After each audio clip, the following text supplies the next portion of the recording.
His Excellency the High Commissioner of India to Fiji, invited guests, members of the industry, ladies and gentlemen, Bulvanaka, and a very good evening to all of you.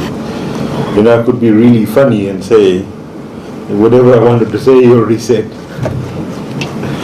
But ladies and gentlemen, it's a pleasure to be here this evening to officiate at the first India-Fiji business meeting. And I thank the High Commissioner of India, His Excellency Vishwas Sarkar, for organizing this inaugural event, as it shows the interest that the Indian government has in the private sector also, and in Fiji.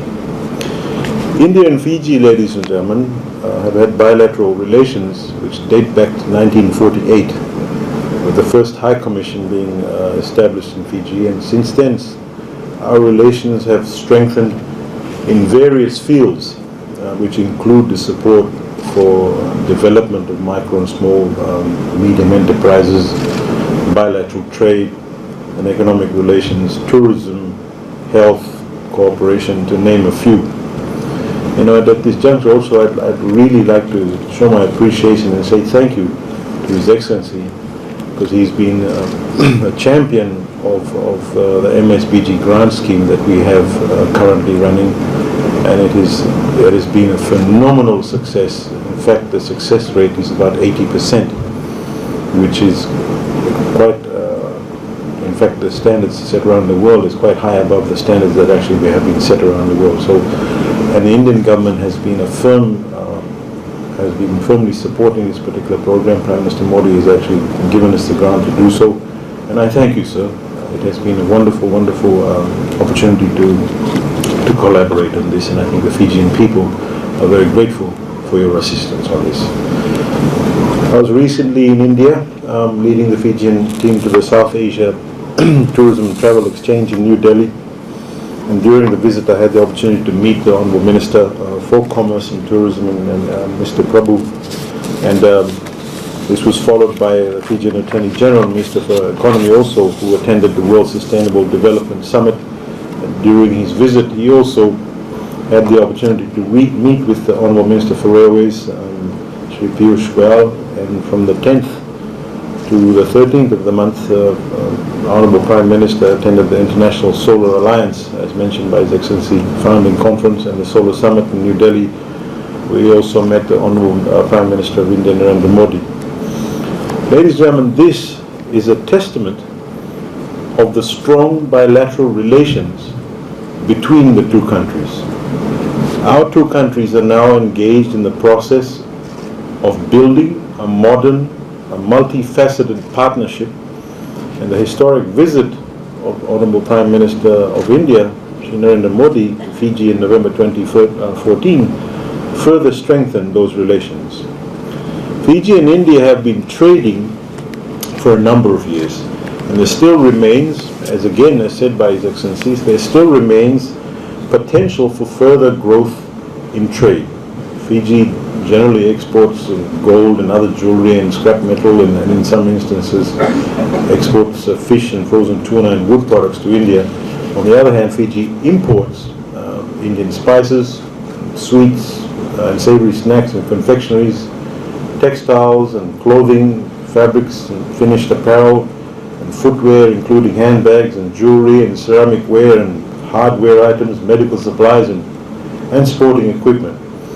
We also import a lot of pharmaceutical products and medicines from India. And during Prime Minister Modi's visit, he had stated that Fiji can become a manufacturing hub for pharmaceuticals.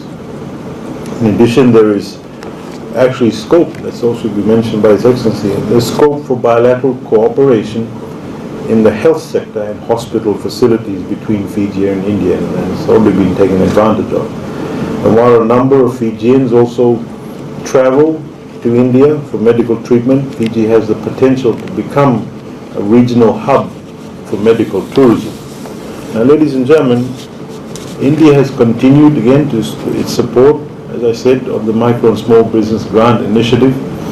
And again, to confirm what His Excellency said, last month we signed a memorandum of agreement which was signed for the implementation of the second phase of the assistance by the Indian government, and the completion of the second phase will will bring the total support by the Indian government to $10 million.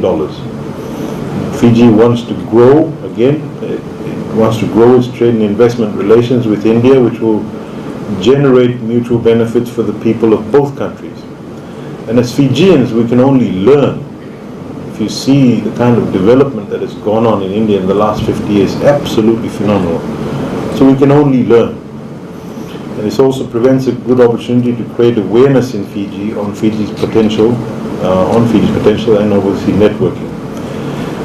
We in Fiji are working towards the transformation of Fiji into a dynamic, internationally competitive economy, serving as a trade and investment hub of the Pacific, which is no different to India, just a little smaller scale.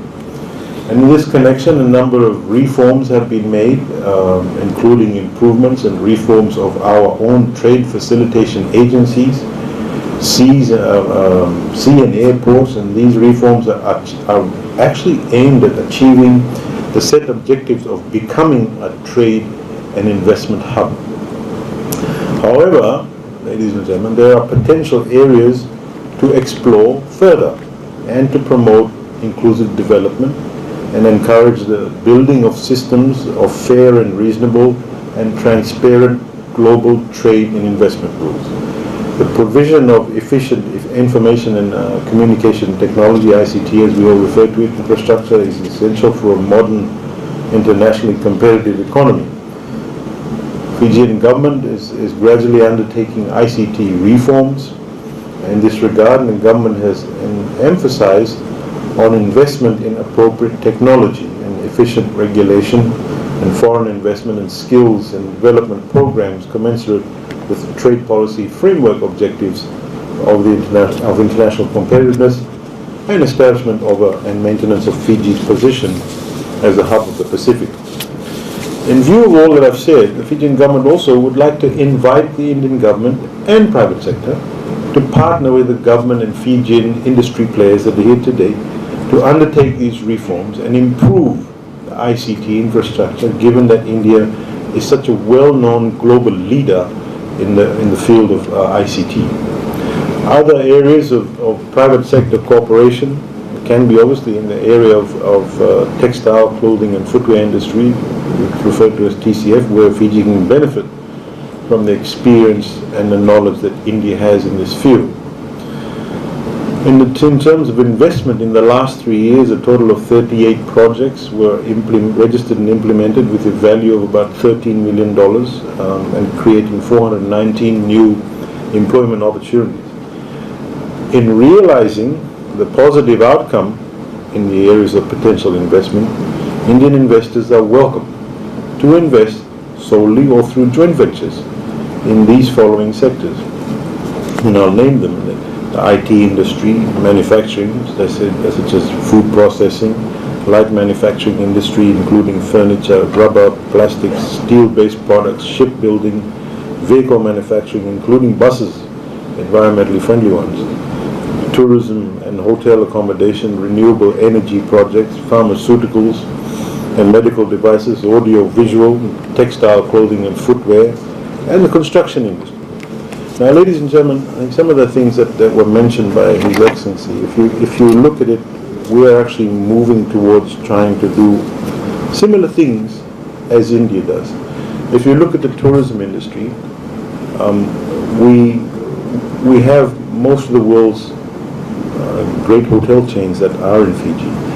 I have been working hard trying to entice some of the Indian hotel operators to be here.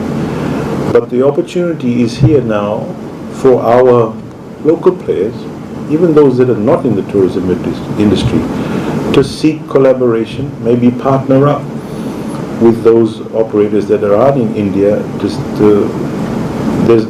because there's so much opportunity in Fiji in that particular industry. We have earned almost $2 billion out of the tourism industry, and that is quite phenomenal for a small country like ours. But as I always say this in the public space, everything must be done in a sustainable manner. And I know we talk about renewable energy and all those things. So having said all of that, I'm going to now make you privy to something that His Excellency and I have spoken about, And at another level, we are now currently in the throes of looking at actually setting up a trade commission proper in India. And I've spoken to His Excellency about it. And whilst we do that setup, we're also looking at doing symposiums where we do intend to take the private sector with us to see if we can partner up with people in India, because that is the value that we put on the place at the moment. We do realize that we can learn so much. We really do. Excellency has actually said it very well. You know, it needs to get better. We all realize that, and it can only get better not with just government. It has to get better through government and with the private sector. As I said, His Excellency has really covered all the fields. And, you know, I've made several visits across to India, and if I could give you an example of what can be achieved, on the last visit that I did go to, when I was in Delhi, I was taken to an R&D facility, and it had to do with agriculture. It was a small R&D facility where India had basically decided that they would find out about the DNA of the sweetest strawberry in the world. So they got a hold of the sweetest strawberry in the world, and it's technology, and it now produces some of the sweetest strawberries in the world, the equivalent of what's done in Switzerland. And it wasn't just strawberries, and I had the opportunity of actually tasting the tomatoes and the cucumbers, etc. They come out absolutely wonderful. And guess what? My brain then sparked up, and I thought, now this is what we need to encourage some of our young people to start farming, because it's literally like sitting in a room and playing computer games. You don't actually have to get out. It's all done through technology. The right amount of feed is actually given to these things, and it's a small facility that was in India.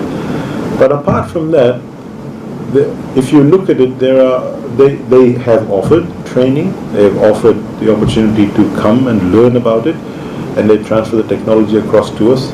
You know, there's obviously some small cost attached to it, but it requires a program where government is involved and the private sector. So apart from the youth, I actually went further beyond that, and I thought we have some very large businessmen who actually house themselves in Fiji.